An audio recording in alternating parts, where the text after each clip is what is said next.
morning din sa napakaganda, napaka-sexy, napaka-perfect. Hoy! Grabe naman yun. Napaka-perfect. DJ Lindsay, good morning. Good morning, baby. It's Sophie. Oh, napaka-perfect mo yun, napakaganda mo. Oy, grabe naman. Ang pogi Kilay mo ang rin ngayon, Wow. Napapansin ko ilang araw ko na nagsusuot ng light colors na damit, Oh, diba? May kulay na buhay ko ngayon. Oo nga, in fairness. Alam mo, tama yung ginagawa mo. Hindi yung puro itim, puro dark colors. Sabi ko naman nga kasi sa'yo, di ba, nung tawag dito, New Year's resolution ko, magkukulay na ako ng suot ko, hindi na ako puro itim. O, tinutupad ko lang. Kaya nga, tama. Alam mo, consistent kasi ako. looking forward dun sa magsuot ka ng rainbow-colored na damit. Rainbow colored. Yung rainbow. Rainbow? Oo. Una sa lahat, wala akong damit na ganun. Ay, teka lang. Bibigyan kita. Yeah, gusto ko yan.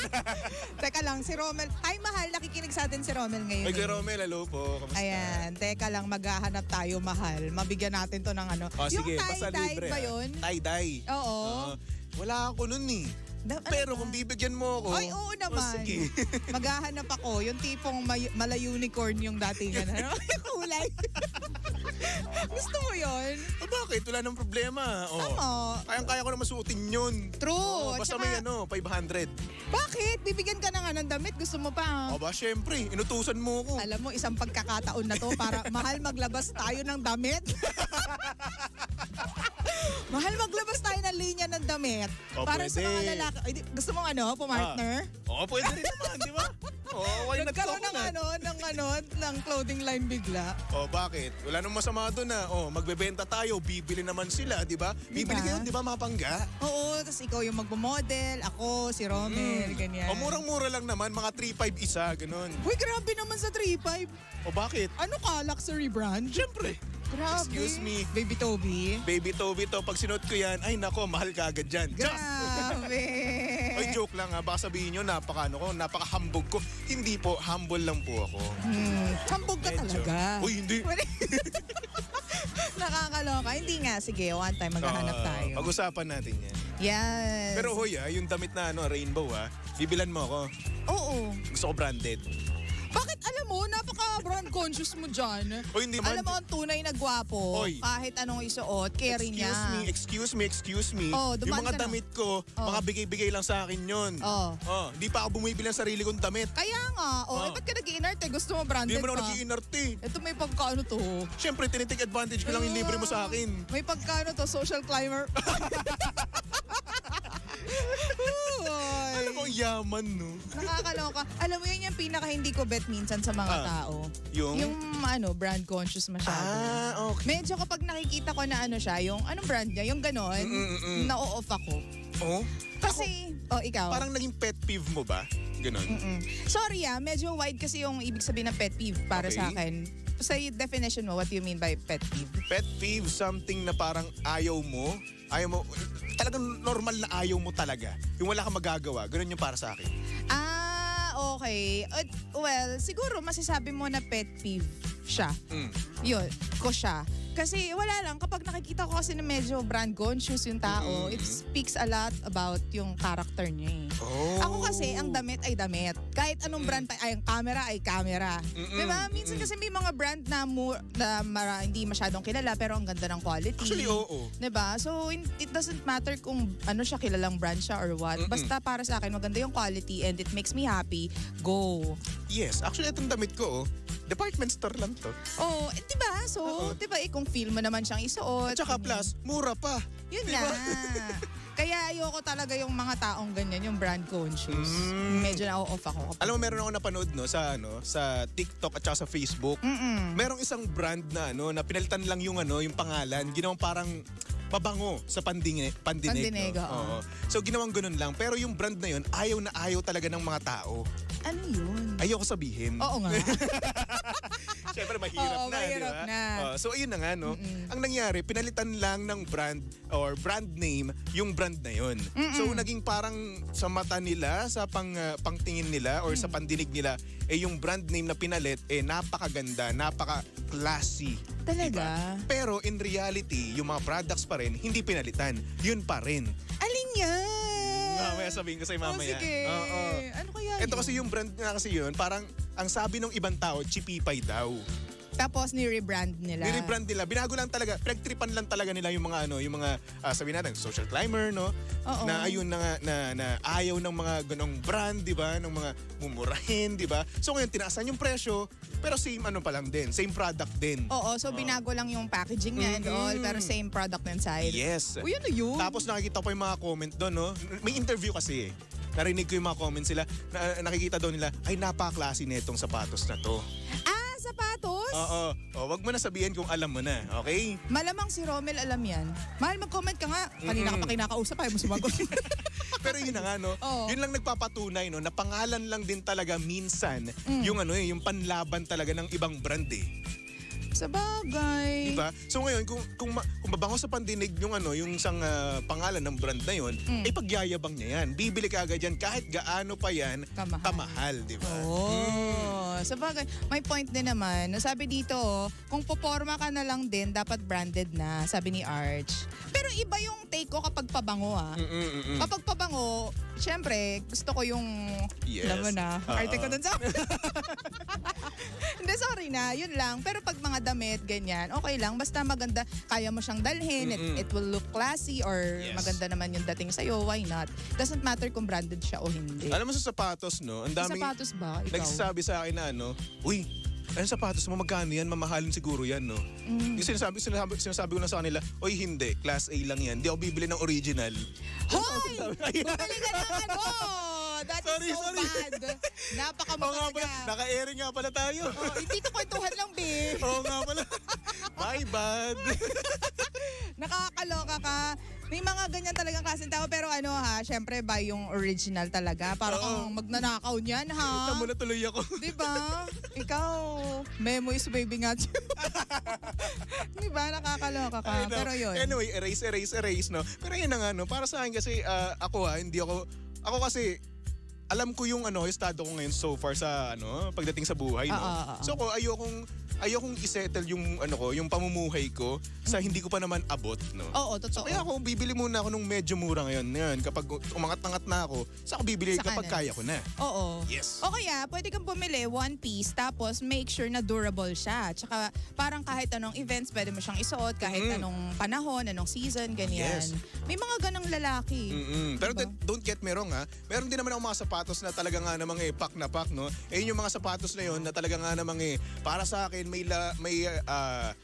merong sentimental value. Oh. Kasi una nga sa lahat, no, sapatos nga ni Wade, no. Andun lang yun sa bahay namin sa Cavite. Ayun nga yun yung sinasabi mo na pinaka-ingat-ingatan mo. Nakakaingat-ingatan ko. Bakit? Kasi nga naman, sapatos yun ng idol ko. Yun. Diba?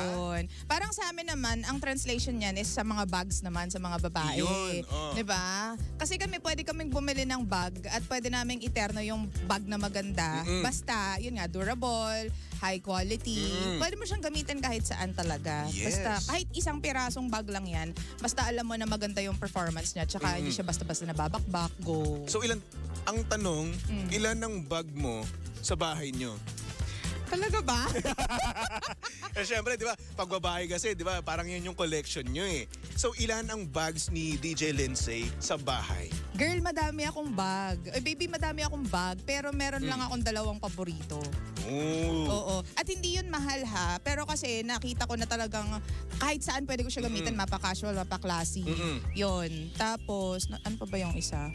Iyon. Bigay lang. Karamihan ng bags ko kasi bigay. Sana all. Nakakahiya naman. Kung alam mo bibili ng bag. Pero yung paborito kong bag, binili ko yun. Oo. So eto, since nga mahilig ka nga sa bags, no? Inisip ko tuloy yung mga bag ko. Yung pinaka, like for example, kapag ikaw ba nakakabili ka ba ng mga bags, ano yung reaksyon, kilamitan ni Kuya Romel? Kasi syempre, di ba, may ka na may asawa ka na, di ba? So, pag nakakabili ka ng panibagong bag, anong karaniwang reaksyon? Kasi minsan kasi, di ba, nakikita natin sa mga serye, di ba, na, bumili ka na naman ng bag mo. Ganyan, luho na naman, ganun. Ano karaniwang reaksyon? Wala. Wala Naman siyang magawa. Hindi kasi, siguro na anoy lang siya dahil kung saan nakasabit yung bag ko. Ayun Wala pa lang. kasi akong yung parang holder. Tapos sabihin nyo kami yung burara. Sa parting yan, oo naman. Ay, hindi. Kung saan ang tinakasabit yung mga damit ninyo. Oy, hindi. Oy, ano ka, ganyan talaga. Ay, hindi ganon. Well, going back to the bags, wala naman siyang negative reaction. Wala Kasi naman. alam niya na kasi si Romel maporma din yun. Okay. Oo, so gusto niya kita rin. naman sa kanya. Oo, gusto niya rin na syempre pag lumalabas, maayos din yung itsura.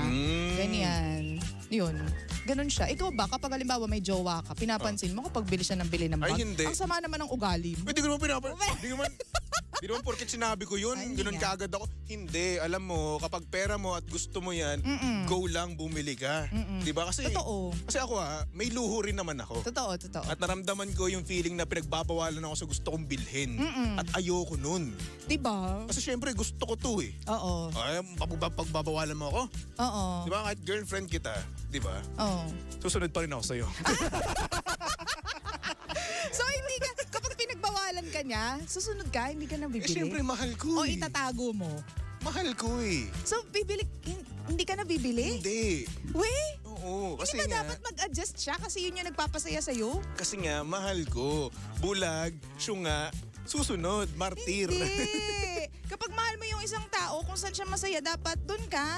Pero yun nangyari dati eh. Oo. Sumunod ako. Diba? Pero yun, para sa akin naman, no, kapag gusto mo yung isang bagay, sige, go lang, bumili ka. Kung may pera ka naman at yung pera na yan, yung panggagastos mo dyan, ay extra mo, then go, deserve mo yun eh. Ay, totoo. Diba? Oo. Kasi nagtatrabaho tayo, nagpapakahirap tayo, nagpapaka-stress tayo, diba? Diba, nakikita mo yung ayaw mong katrabaho, diba? Tapos ngayon, di mo bibigyan ng regalo yung sarili Reward mo, yung sarili yung reward mo. yung sarili mo. Totoo Deserve yan. mo yan.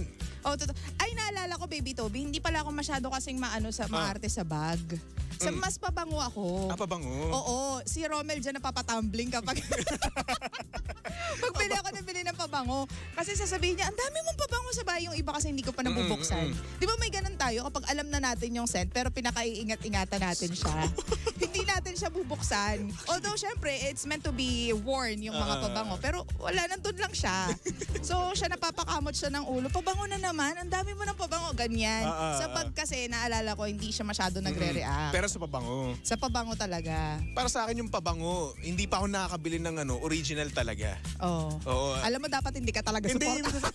ibig ko sabihin, no? Inspired. Yung tawag dito, inspired. Yun yung nabibili ko palagi, no? Oo. Yung mga yung mga big time, no? Yung mga like for example, yung mga clinic, yung mga ganyan. Yun yung karaniwan ko sa pabango eh. Hindi pa ako nakakabili.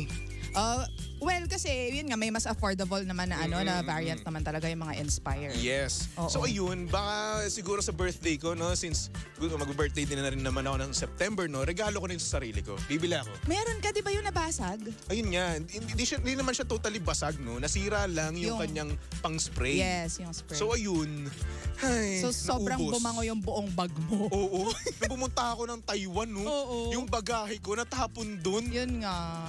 Naubos dun. Ang sakit Doon sa lang naubos yung pabango kong yun. Alam mo, lesson yan. Kapag bibili kayo ng pabango, wag yung malaki muna.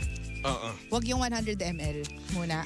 I know, kapag sobrang gusto natin yung isang pabango, gusto natin, marami tayong stock nun. Pero wag, kahit 50 o 30 ml lang muna. Tapos bili ka na lang ulit. Kasi kapag may nangyari na aksidente, yung bag mo, ganyan, kawawa din yung pabango. Diba? At para kang bilang perfume lover talaga, kawawa ka din. Nakakabasag ng puso.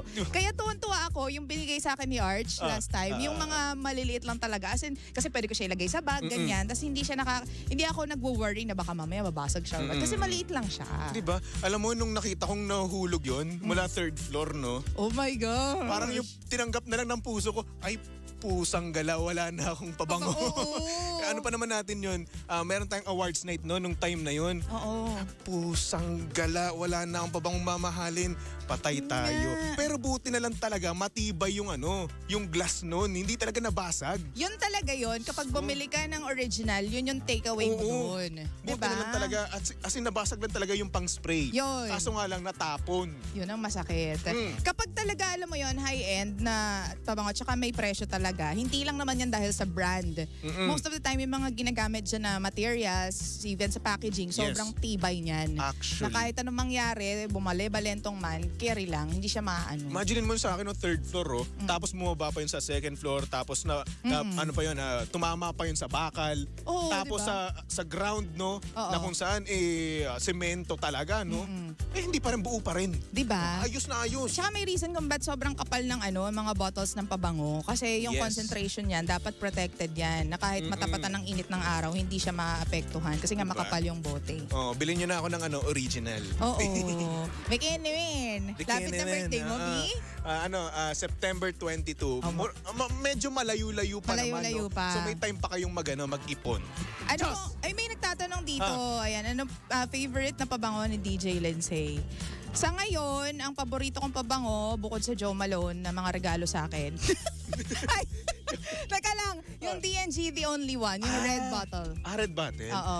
Ano ba yung DNG na Yung blue? Light blue. Light blue yun. Mabango rin yun. Sobrang bango. Pang tropical naman talaga yun. Mabango siya. Pang summer talaga yun. Pang casual, ganyan. Morning, daytime. Yan sa akin naman po, may nagtatanong naman po, Clinic Happy for Men, ha? Ayan, yung kulay orange yan, Kulay diba? orange po. Kung nagtatanong lang naman po kayo. Oo. Hindi, sabihin na rin natin kahit di sabihin na rin natin, ano ka Basta ba? yung Clinic Happy po, ha? Oo, ako- For Men. Oo. DNG, the only one. Yung red na bote. Ang kakapal ng mukha. Kasi di ba, nakakaloka. On-air budol. Hindi tinatanong kasi nila di ba? Oo, tas FC lang talaga ako. Oh, yun namin nakalagay dito, Katrina. May isa ka na sa akin, baby. Ay, Sabi sa gusto ko birthday yan. mo. Yun. Hoy, meron ka na pabango sa birthday mo. Yes. Oy, baka naman paasa Ay, yan. screenshot natin to. Baka mamaya Oo, bigla niyang burahin. Baka mamaya pag sapit ng September, wala na. Ay, ayoko pa naman ng pinapaasa ako. Mahirap kasi kapag umaasa ka di ba? Ito, pangalan niya Katrina Lazaro. Ayan, isesend ko sa iyo, isend mo sa kanya pag malapit na birthday mo. Ano ba? Nahihiya na ako. Uy, si Baby Toby lang? O baka, baka naman, si Baby Toby lang? On-air budol. Oo. Ang kakapal ng muka. Wala lang. Hindi kasi rare din kasi yung pabango na gusto ko, Baby Toby. Hindi madalas makita yan sa mga stores. So, kaya baka makakita kayo. Baka lang naman. Oo, di ba? Makakita kayo, tapos bilhin nyo na rin, no? Oo. Ano nyo na yan, pa-birthday, Christmas, ganyan. Pero yung maliit lang po, ayun, like 50 ml lang. Ay, sa akin po yung malaki. Chas! Diba? Joke lang, Anyway. Tigilan na nga natin tong on-air budol na to, no? Ako, si Lindsay kasi. Nahawa na ako sa inyo ng kabudulan. Dati naman nung pumasok ako dito, napakabait kong tao. Alam mo yung may improvement yung character Diba? mo. Character development Alam ang mo, tawag dyan. nung pumunta ako dito, una ko yung nakita sa Alfonso Cavite noon, napakatahimik ko, napakagalang ko, napakabait kong tao. Wala kang buhay, dead kid ka nun. Tigilan mo ako sa mga ginagamit mong salita. As time Dead goes kid. by, no? Ayan, naging walang yana ako. Napatropa kay Jimbo. Tapos ngayon sa'yo. Hindi kasi at least nag-i-improve yung character Actually, mo, 'di ba? Hindi yung yan naman ang importante, mag-improve tayo sa lahat ng ginagawa natin. Pero yung na-improve sa akin, kabudulan Okay lang yan. Is it a good thing or bad thing? Good thing yan. Hindi naman tayo namimilit, baka lang naman. Baka lang may naman. extra sila, ganyan. Okay. Baka may alam silang bilihan. Di sabihin na lang nila sa atin kung saan tayo bibili. Tsaka dapat muna tayo, nagpapabebe muna tayo, di ba? Pasyay type muna. Ay, hindi na po, okay na po. Naku, style mo yun. Pag yan nagbago yung isip, ewan ko na lang sa'yo. Ganun talaga dapat, di ba? Kesa naman sa walang yaka kagad. Hindi ka naman pagiging walang yain. Halimbawa, inoferan ka, uy, ito, kape para sa inyo. Alam ko naman sabihin mo, uy, nakakahiya, wag na po. Inefortan yon. Kaya dapat, ay, naku, maraming salamat po. Tamang-tama, wala Alam po mo, akong anong kape ngayon. Dapat may konting pilit muna para hindi naman mukha kang walang hiya talaga. Hindi, alam mo, mas natutuwa nga yung mga tao kapag nakikita nila na talagang G na G ka dun sa ibibigay nila. So kayo, Pangga, ano ang gusto nyo? Yung nagpapabebe muna or G na G ka talaga na tanggapin agad-agad, no? Oo. Naku, comment nyo na yan, di ba? Oo. O may nag-comment dito, sabi dito ni Jel, ang energetic naman ni Baby Toby, mas high energy ka ngayon after a long time watching here. Oh, kita mo, mas magandang naging ako yung partner mo kaysa kay Jimbo. Mas magandang nandyan ka yun, o, di ba? Natutuyaan na ako ng lawak. diba? Hoy, yung sabi dito, baka gusto mo na Baby Toby, padala ko na. Uy, pwede rin naman. Pwede rin naman ba? Bakit ganun? Kasi wala na akong pabango ngayon, nauubos na eh. Alam mo, Mare? Katrina! Mare, baka naman may DNG dyan na the only one, Mars? yung kulay pula. Mars, feeling ko talagang gaan-gaan ang loob ko sa'yo. Katrina! Ang sakit ng tagalirang ko sa'yo. Baka, Mars, ano ka ba? Naalala mo pa ba nung mga nakaraang panahon? Charing. Ano, gusto mo ba ng number ni Toby? Gusto mo ba ng mga kung ano? Anong gusto mo malaman kay Toby? Oy, Hoy, pag mo kay benta, bibenta kita, bakit ba? huwag naman ganun. Ay, Ito bakit? Uy. para sa babango mo, bibenta mo ako. Okay lang yun, makikinabang ka din dito, may 2.5 ka dito. Ano ka ba? Ay, nako. Kakaloko Tingnan ka. na natin to. Baka mamaya kung ano pa sabihin dito sa ni Lindsay, baka mamaya ibenta pa ako kung kani-kanino, no? Ibebenta talaga kita. Sakit ng Muntik na tagiliran ko kitang sa'yo. ibenta sa Hot Spring 88. Hello po sa inyo dyan. Bakit naman doon? Di ba, nung nagsasamji tayo, Ako talaga pangbalan nyo talaga ako may eh, table no? doon na tingin ng tingin sa'yo. Uy, Oo nga. ano ba? Hindi, Oo. lalapitan ko nga sana sila eh. Kaso Muntik wala. na nga ka namin ibenta ni Kuya Chico nung time na yun. Mga walang hiya. Oo, di ba? Anyway, mapangga susunod na napakaganda, napaka-sexy DJ Lindsay para sa programang Lihim ng Liham. And of course, nakasama nyo at nakalandian ng hot baby boy ng radyo. Walang iba kundi si Baby Toby. At syempre si Baby Toby ay pwede yung stalk at i-follow sa lahat ng kanyang social media accounts. Hanapin nyo lang Baby Toby 1067, okay? Okay. So anyway, for our next song, here's a song from Magic titled Rude. Yan para sa mga hihingi ng blessing ng tatay ng kanilang jowa, no? O bakit? Blessing naman. blessing. To ask for the hand in marriage. Kaso nga lang, natatakot sila, di ba? Bakit naman? Tumutok lang dito sa estasyong same pero iba. We are number 106.7 Energy FM Pangga. Huwag mo sabihing radyo. Sabihin mo. Saturday morning